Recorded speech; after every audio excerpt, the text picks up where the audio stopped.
விருச்சிக ராசிக்காரர்களின் புத்தாண்டு பலன்கள் 2015. முயற்சியை முதுகெலும்பாக கொண்டவர்களே, குடிசையில் வாழ்ந்தாலும் கோபுரமாக சிந்திப்பவர்கள். எதிலும் அழகையும் நேர்த்தியையும் விரும்பும் நீங்கள் பாரம்பரியத்தை விட்டுக் கொடுக்க மாட்டீர்கள். பணம் பதவி பார்த்து பழகாமல் அனைவரையும் அளவுக்கு அதிகமாக நேசிப்பீர்கள். உங்களுடைய ராசியை குரு பகவான் பார்த்து கொண்டிருக்கும் நேரத்தில் இந்த புத்தாண்டு பிறப்பதால் அழகும் ஆரோக்கியமும் கூடும். அறிவுபூர்வமாக யோசிப்பீர்கள். உணர்ச்சி வசப்பட்டு முடிவெடுக்காமல் கொஞ்சம் நிதானித்து எதையும் செய்ய தொடங்குவீர்கள். உங்களுடைய ராசிக்கு 6ஆம் வீட்டில் இந்த புத்தாண்டு பிறப்பதால் பழைய கடனை தீர்க்க வழி பிறக்கும். நட்பு வட்டம் விரிவடையும். தொட்ட காரியங்கள் துலங்கும். இங்கிதமாகவும் இதமாகவும் பேசி முக்கிய காரியங்களை முடிப்பீர்கள். தைரியமாக சில பெரிய முடிவுகள் எடுப்பீர்கள். சிலருக்கு ஷேர் மூலமாக பணம் வரும். பெரிய பதவிகளும் தேடி வரும். குடும்பத்தில் கணவன் மனைவிக்குள் அந்யோன்யம் அதிகரிக்கும்.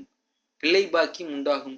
குரு உங்கள் ராசிக்கு 9ஆம் வீட்டில் ஜூன் மாதம் வரை தொடர்வதால் பணப்புழக்கம் திருப்திகரமாக இருக்கும். வீடு மனை வாங்கும் அமைப்புகள் உருவாகும். வங்கிக் கடன் உதவி கிட்டும். அதிக வட்டிக்கு வாங்கியிருந்த தொகையை பைசல் செய்வீர்கள். அதிகார பதவியில் இருப்பவர்கள் அறிமுகம் ஆவார்கள். தோல்வி மனப்பான்மையில் இருந்து விடுபடுவீர்கள். ஆனால் ஜென்மச்சனி நடைபெற்றுக் கொண்டிருப்பதால் பண விஷயத்தில் கராராக இருங்கள். மற்றவர்களுக்காக ஜாமீன் கேரண்டர் கையொப்பமிட வேண்டாம். வீண் விவாதங்களை தவிர்க்க பாருங்கள். குடும்ப அந்தரங்க விஷயங்களை வெளியாட்களிடம் சொல்லிக் கொண்டிருக்காதீர்கள். ஆரோக்கியத்தில் அக்கறை காட்டுங்கள். நடைப்பயிற்சியை மேற்கொள்வது நல்லது. மறதியால் செல்போன் விலை உயர்ந்த பொருட்களை இழந்து விடாதீர்கள். திருட்டு பயம் உண்டாகும்.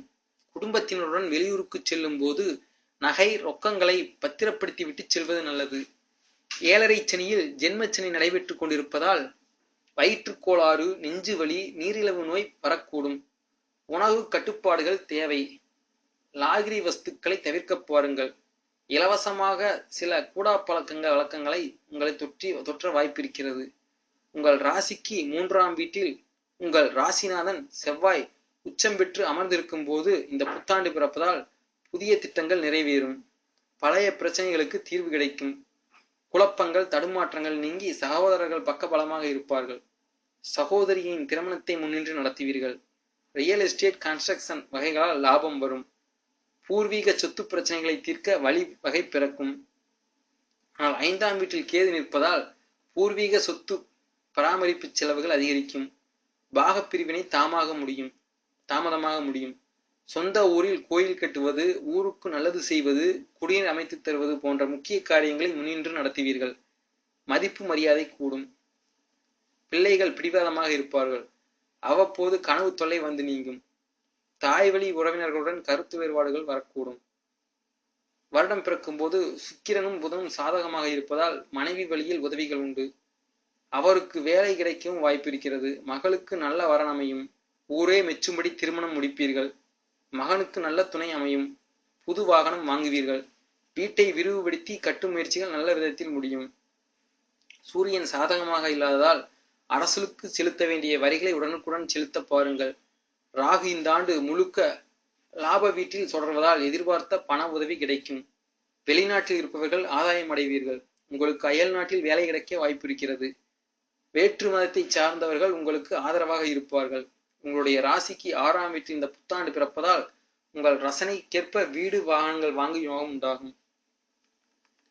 மறைமுக எதிர்பார்ப்புகள் குறையும்.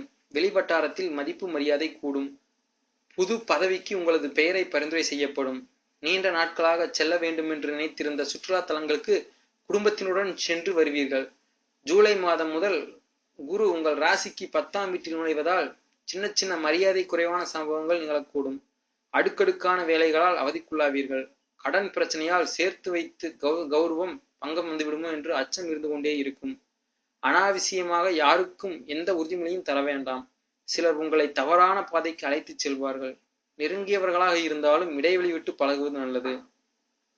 தங்க ஆபரணங்களை யாருக்கும் இரவல் தரவோ வாங்கவோ வேண்டாம். எவ்வளவு பணம் வந்தாலும் சேமிப்புகள் கரையும். பிள்ளைகளின் பொறுப்பில்லாத தனத்தை நினைத்து வருந்துவீர்கள். அவர்களிடம் அதிக கண்டிப்பு காட்ட வேண்டாம்.